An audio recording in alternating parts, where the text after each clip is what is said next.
All right. Welcome back to another episode of Mitten Athletics Live. Had a little hiatus.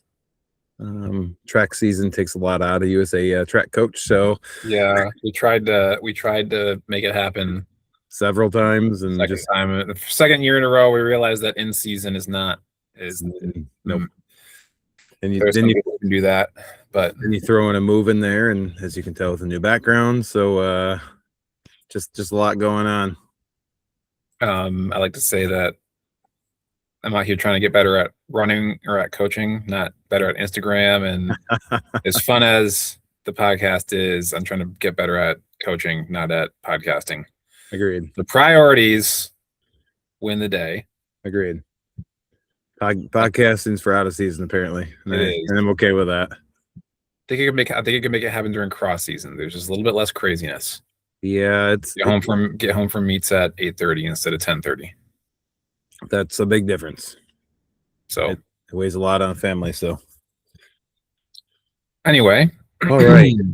Well, I think today we're really looking to kind of just highlight of the end of the season, how stuff went, surprises, stuff like that, upsets, and then talk a little bit on, which we don't do a lot, but on the NCAA changes that are happening. Yeah. So I guess let's start looking at the meets as a whole. What meets are we talking about? State meets. State meets, state championships, state, finals, whatever you want to call them.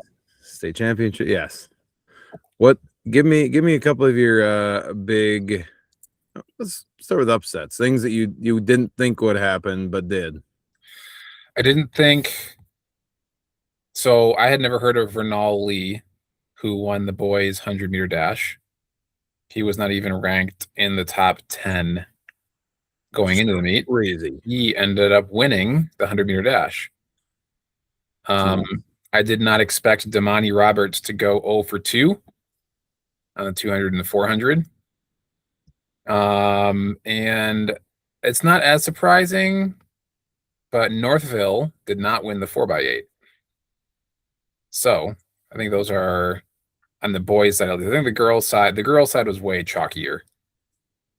I think just across the board, it was way chalkier. Yeah, the girls' side was, and somebody can correct me if I'm wrong. But I told you I tried to go through and compare the athletic.net top 10 lists, and then realized, most of these marks are from the finals, and so we'd have to actually look at heat sheets or whatever. Yep. Which we could do. But still, girls' side, Kayla Hawkins, 400 meter. Ooh. Freshman running 52.89. Okay, so that's another one. Freshman girl running 52.8. Man, that's fast. That's nuts. Yep. Out of East Lansing. Yep. Nice. Otherwise, a neat record too. Nothing really jumped out at me as far as the surprise goes on the girls' side. I will say on the girls' side, and it's a surprise, maybe. Well, I can't say maybe in a sad way and happy way at the same time. Of girls' disc, Lorelei having a no distance meet. That's sad. But did you watch that series at all or no? I did. It was just a little mistimed, and I think she got to her last throw, and it was deep. I think she was a little pressured, and she watched it. It only takes a split second, but she watched it just enough and fell out of the front. So don't watch your throws, kids. No, but it opened up a door for Olivia to take a title where we kind of were talking about all prep for it. Of okay, we're kind of looking for what can we do to place a solid second, right? And not in a bad way, but what Lorelei can do is something that there's nobody else in the state that can do. So, we were looking, how can we place a solid second, and to have that then come out and per PR. But I will say on the other side, not a surprise, but I'm proud of the way she competed. Is Lorelai came back and shot and had a good day. And that was I saw the last few throws of that comp too. I want to say I probably saw the last two for everybody. Yep. And that was even a back and forth. That was a fun comp. That was like Olivia, I think even didn't she punch up to number 1 at some point? She might have passed Lorelai. Throw 4 maybe. Yeah. And then Charlotte responded, and then Lorelai responded immediately. And so, Charlotte's last throw, Charlotte's last throw may have won it. It would have been close. Yep. That would have been a real tight throw. So again, she even said herself she watched it. Yep. So, and that was a fun comp. So yeah. Competition. Let's see, discus for me only because throws are I know the best. On the guys' side. Oh, Gash has the number 2 time in the 100 meters coming out of prelims and then pulls up in the 200. So that was a surprise.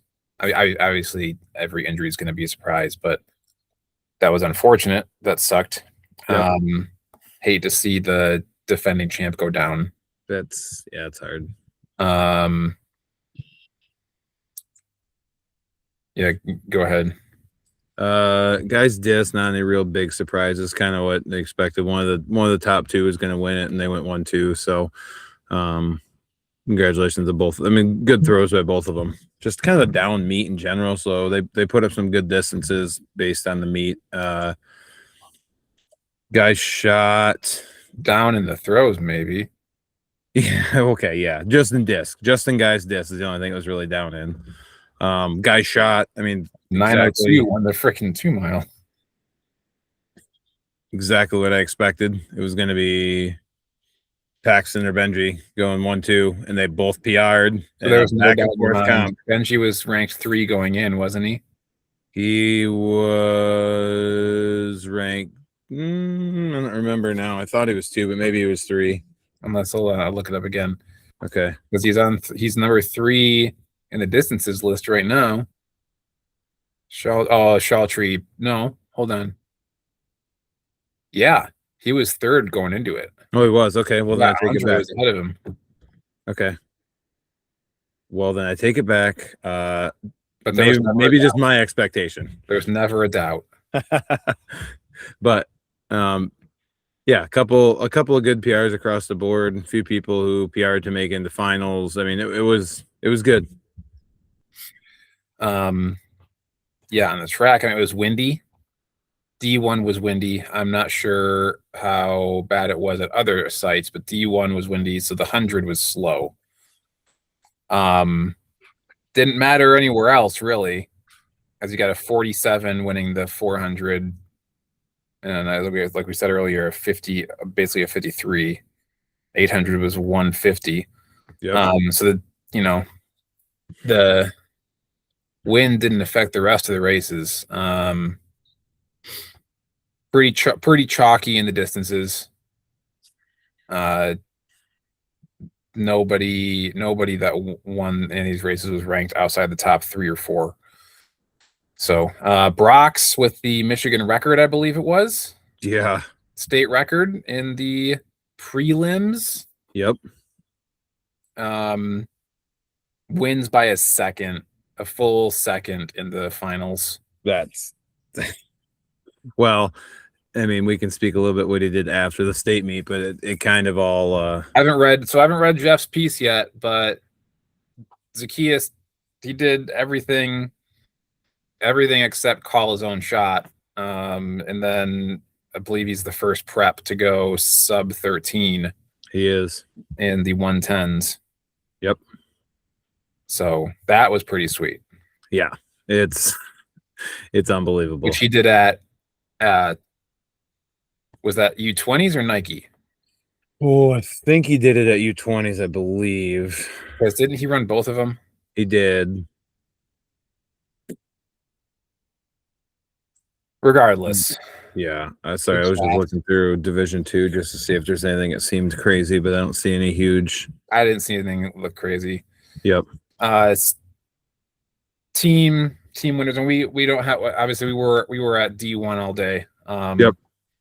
So we couldn't. I mean, if you're a coach or an athlete listening to this, and there was some crazy upset that that happened at D2, D3, or D4, we'd love to hear about it. Or UPs, yes, please let us know. But team winners: D1 boys, East Kentwood; girls, Oak Park; D2, Harper Woods; girls, Spring Lake; Yep. D3, Monroe St. Mary; girls, Olivet; and D4, Hillsdale Academy for the boys and Kalamazoo Hackett for the girls. And just because it was a conversation at my house on Sunday, let's see, one, two, three. Three of the 8 champions are private schools. Oh, okay. So, honestly, okay, great. So that doesn't really prove anything, right? At track, it doesn't, and it's not going to. No.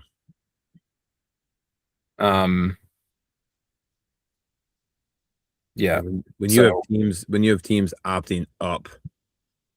Yeah. Division, yeah. I mean, that's this is probably for its own topic, probably, and it would probably be a good, nice round table. Grab multiple other coaches and round table this one. But like, I don't know, since with our experience in Division I track, like my attitude has only become more whatever, try harder. I used to be very much put the private schools in their own league kind of guy, and I don't care anymore. It's just try harder. I think that it's not designed this way, and I think that with NIL stuff and everything else, I think that's going to make that conversation a complete mute point. People who think one way or the other versus, I'm not saying anything. Well, people have thoughts one way or the other on how things happen, private versus public. The detractors are going to say it's only going to make it better for the private schools, but look at it. So, call it the great equalizer. So me and my dad were talking about it on Sunday, and he said that a lot of the Christian schools locally are seeing an enrollment bump, and it's probably a lot of still. I bet that there's a lot of COVID fallout from that yet. Yep. Where the public schools were stricter and some of the private schools were not. And that's its own conversation, but I think there's kind of an enrollment bump we're seeing there. But with that, if your enrollment goes up, what's going to happen? You're going up, right? Yep. So, and it's harder to compete when you get moved up divisions. It just is. Yeah. He was talking about his alma mater, Covenant Christian. They're going to have a hard time in a lot of their sports in the next few years because they're getting bumped up a division. They're going up to D2 in track, and that's going to be harder for them. Yep. So to me, like, if these schools truly want to continue their dominance in the way that they're used to it, I wouldn't be surprised if you see more of a tighter control on their enrollment to keep themselves where they're at. I could be wrong, but that's what I would hypothesize in a 5-minute thought experiment. I would think that you're probably right. Obviously you can't control completely, right? But there are ways to play the system and limit changes. So I don't know. We'll see. I'm curious to see long term what the NIL does. I hope it does nothing more than what they're hoping for, and that's keeping talent within the state. There's that. After having large talent members leave over the last few years, I would hope that that's really what it accomplishes, but we'll see. We were in Utah last week, and I'm assuming it was because of like your phone can tell where you are, and so it spits you, whatever news stories into your social Oh media yeah. feed. And I got a some New Mexico news thing ended up in my Twitter, and it said New Mexico is going to allow one-time transfers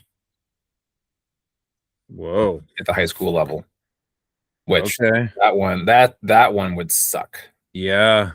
I don't I don't like that.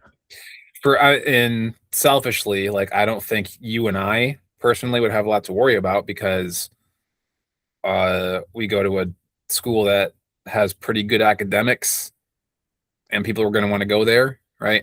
Right. Um, but man, that opens up a can of worms that I don't want any part of. I think it goes both ways though. Can you imagine all of a sudden senior year for a kid, he comes into the school and he's like, hey, I come in here because I want to do this. And like, yeah, it's great, but it messes with team dynamics. It messes Yeah. with nope. No, I don't. Save that for the college level. Yeah, I don't want anything to do with that. But Nope. that's the one next thing. I think that's the next thing we got to worry about. Anyway, Okay. Real quick before we move on to the NCAA realm, I do want a quick shout out to Brox as well for the Gatorade National Player of the Year. That's awesome for track and field. I looked it up quick, and there's only been a handful out of Michigan that have won this award. In pretty good company. Michigan had girls cross country this year as well. Natasha But Dudek. yep, but there's only a handful total. I mean, Hobbs Kessler is the only other track. Boys cross, you have Grant Fisher twice, and girls cross, you have Dudek, and then apologize if I get the name wrong, but Megan Goethals back in 09, 010. So that's it. So that's really sweet. Who won girls Michigan? Do you know? Ooh, this year I do not, but I can find it real quick.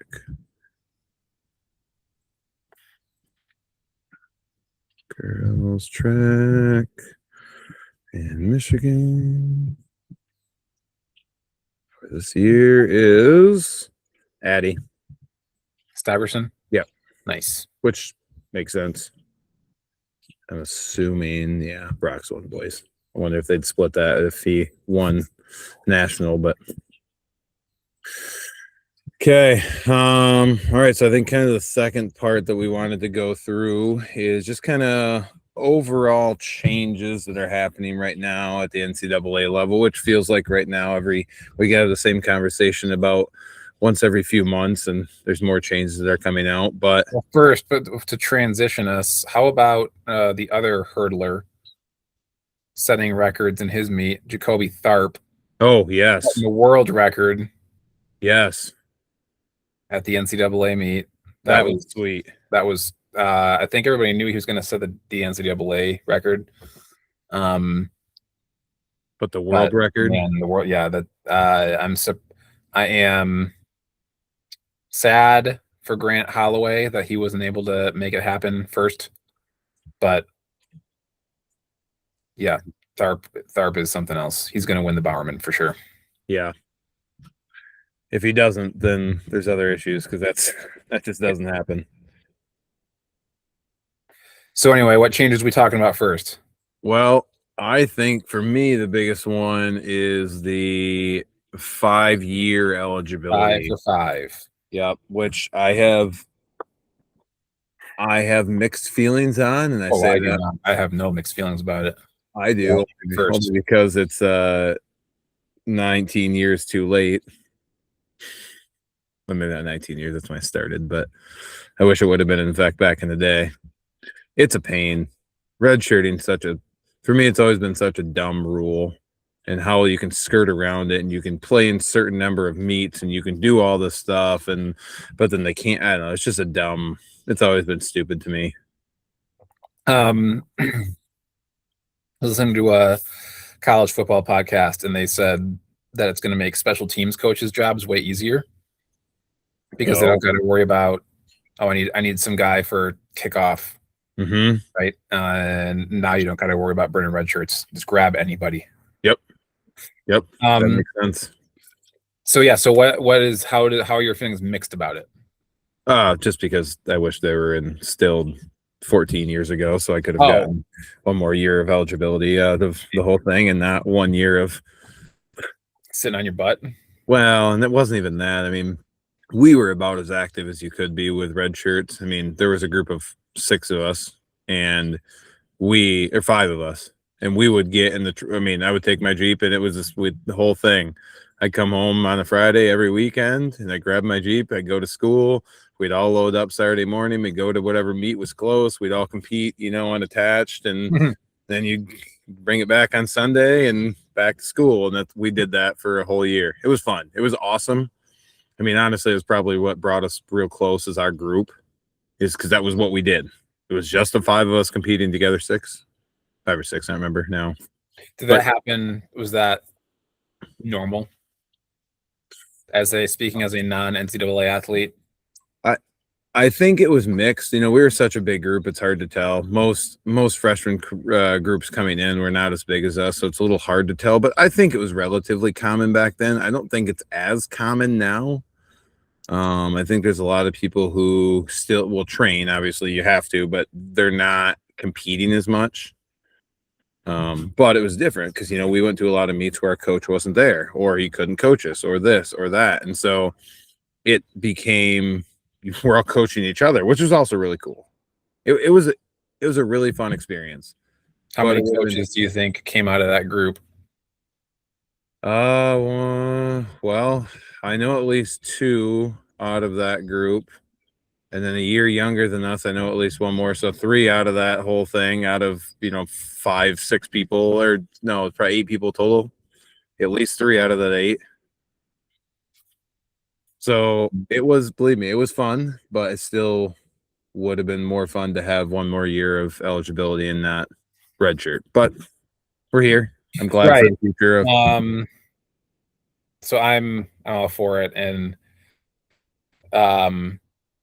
distance people probably know why, but this could be a sticky topic. And so the example I have is that in the NCAA 10K on the track this year, on the men's side, I haven't looked at the women. No, on the women's there was Americans, but on the men's side, there were no American-born All-Americans. Oh. They were all African men. And disclaimer, like I said, this could be touchy. Disclaimer: I think that anybody should be able to pursue an education in America. I don't have a problem with foreign athletes. There's some coaches out there that are against the idea completely, but I don't have a problem with foreign athletes. But the issue right now is that there is a lot of there are literally 26, 27-year-old freshmen that are being recruited from Kenya. And with distance running, you just can't cheat age. Yeah. My buddy Drew Collette, former East Grand Rapids cross country coach, he ran the NAIA and I think D3 level. It was the same deal, like African dudes who are all 5 years older, just dominating everything. And in the NCAA cross, the top 3 teams, I believe, I'm not sure if there was a single American-born runner on any of the top 3 men's cross teams last year. Yeah. And again, in theory, as far as nationality goes, that's not what I'm worried about. But it's impossible for a 20-year-old kid to compete against a 27-year-old who's been competing with marathoners for the past 6 years, right? And it's a double-edged sword because, for a lot of those guys, that's their way out. Distance running in Kenya, it's still the way. Yep. Go make a better life for yourself. Um, and unfortunately, what I could see happening is they're just going to lie about ages. So that's going to Mhm. create another mess. Um, but at least it's a step. To me, it's a step in the right direction. Yep. Because Um, what is the age limit now? Is it 26? no, it's 19th birthday. Well, when your clock starts, so Clock that would starts bring at you 19th to birthday. his 19th birthday or something else, right? It's basically the equivalent, Okay. right? It's the equivalent. So you have You're to. not gonna have it. You're not gonna have like it's not gonna because what happens now is there's a recruiting service out there that just hooks up college coaches who want to pay for basically a professional level Kenyan runner, Yep. and then they come over here. And then the funny part is like once they experience a lot of them, once they like figure out the university system over here, you just see them transfer somewhere else anyway. Yep. Because the other like the kind of um the kind of immoral part on the other side of it is a lot. I don't think a lot of these guys have a lot of and ladies have a lot of control over where they even end up in college. I bet you're right. There's just a lot of okay, University of Iowa State is just going to pay this much money and Scholar Book sends them athletes, right? Yep. Um, so yeah, It will be interesting to see how this levels out the playing field. Now it's going to take a few years. They don't go into effect next year. People who are already in the system aren't automatically kicked out. I mean, I don't know the exact. yeah. I remember the first version of the proposal. There was no grandfathering in, No, it was going to like kick right? everyone out instantly, and people are like, "Wait, hold on." Right, and now it's basically like schools have the option. Yeah, And I'm pretty sure schools have the option, not athletes have the option. agreed. Now, So why schools wouldn't exercise that right, I'm not sure why they wouldn't do that. yeah, And the fact of unless the matter is, like at the D1 level, it's so cracked right now anyway. It's essentially just minor league track. It's not even minor league track. It's probably like it's it's major league track. right, NCAA it is. D1 is um that's a whole nother topic itself too, how World Athletics won't ratify um the NCAA meet Mm-hmm. for world rankings points Mm-hmm. just because basically because they just don't want to. Right, But it's one of the best track meets in the world. because the IOC does what they want, and you're not going to tell them how to do anything different. And Right. Right. but I will say, kind of piggybacking on what you were talking about earlier with distance running, is that it's not the only spot that has those issues. I mean, if you look at hammer throwers, Oh yeah. I mean, there All there Europeans. are very, very few. I mean, yeah, there's some exceptions. Ryan Johnson, Texas Tanner, a few others. Like there are some exceptions, but almost everybody comes out of Eastern Europe somewhere, Yeah. Central Eastern Europe, and they all come out of Do you know what there. their ages are like?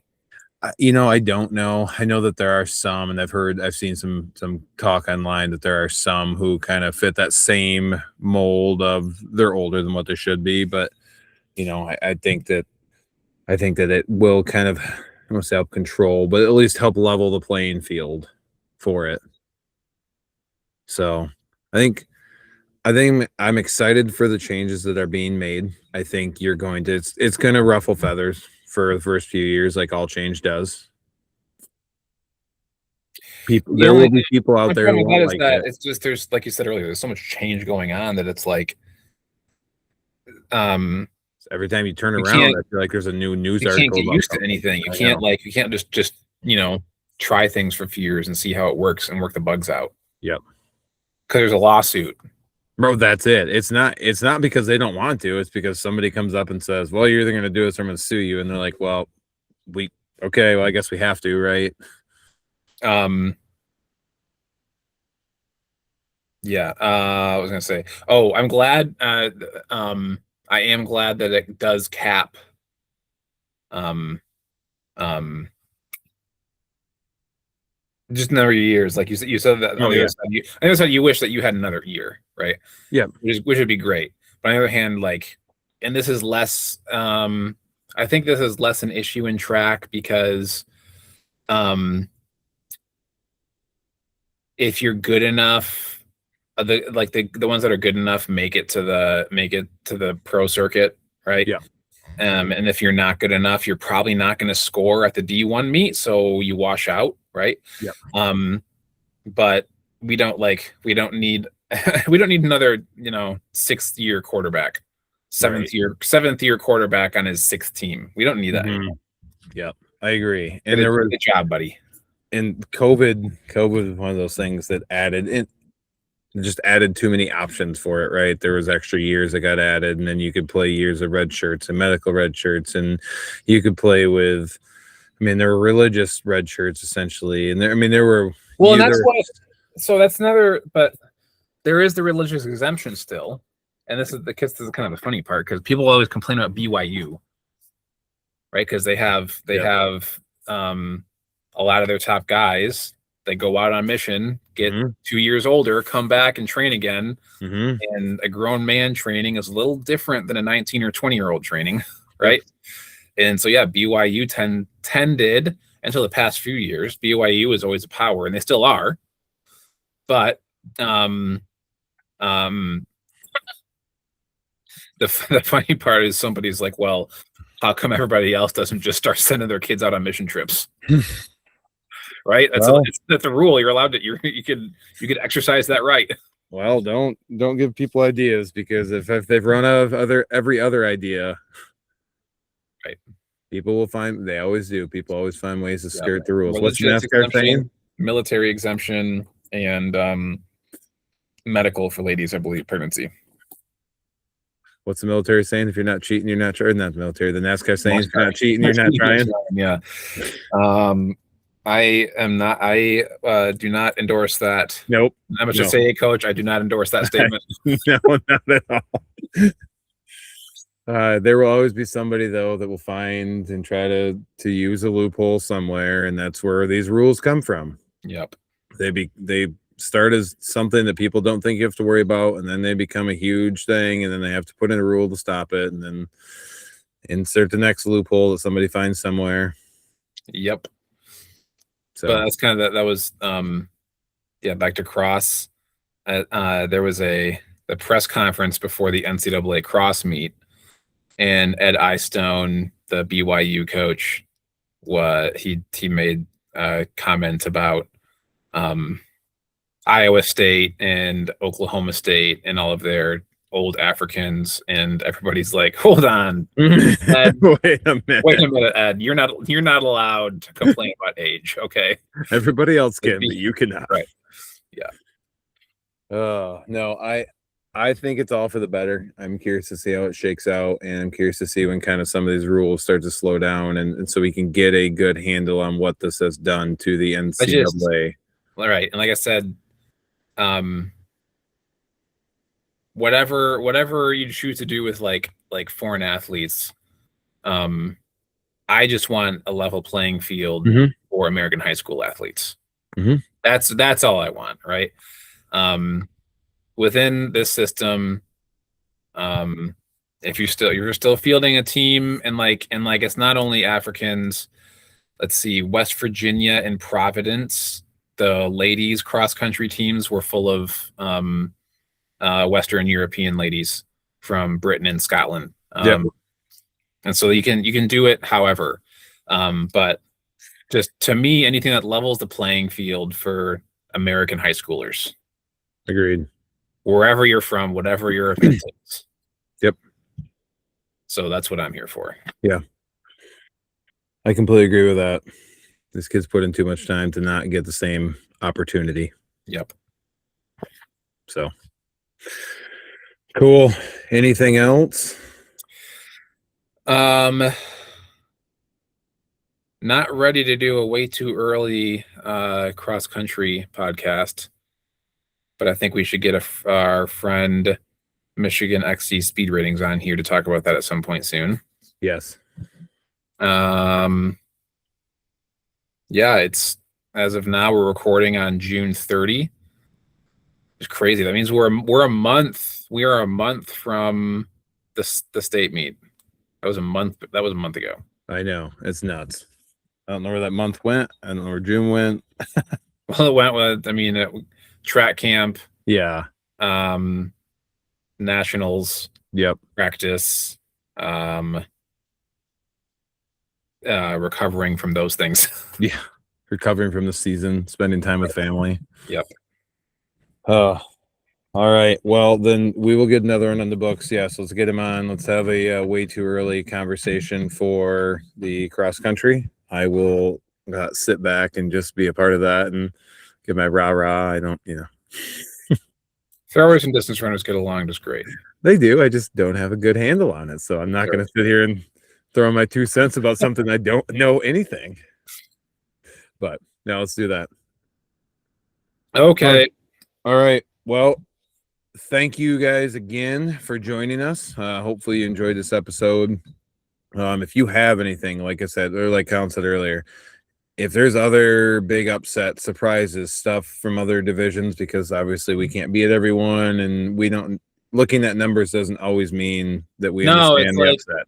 I could even, like I said, there's the one thing was that at this point, a lot of the top few marks are from the state meet, so it's harder to tell if it was an upset or not. But it still doesn't tell the whole story. No. So, yeah. So if there's any other surprises, please reach out, let us know. Jump on if you're, let us know if you'd like to join us. We'd love to talk to you and talk through whatever you have in your mind. If you hated our opinion on the NCAA and you got the opposite side of it, again, we'd love to talk through that and see. So thank you again. As always, we are brought to you by Mitten Athletics Supply, one-stop shop for all of your track and field needs. But we don't want to just be your, hey, I want a disc. We want you to call and say, hey, what's the right pole? What's the right disc? What's the right hurdle setup? Whatever it may be, we want to have that conversation, work through it with you, make sure that you're getting what you need. And if it's something that we don't sell, then so be it too. But we just want to make sure that you're getting the best equipment for your athletes that gives you and gives them the best opportunity to succeed. So yeah, here it is. My outdoor light is going on and off. I'm not sure why, but I will figure that out. Cool. Okay. All right. All right. We will do this weekly from now on. Yes, we need to. See ya. All right.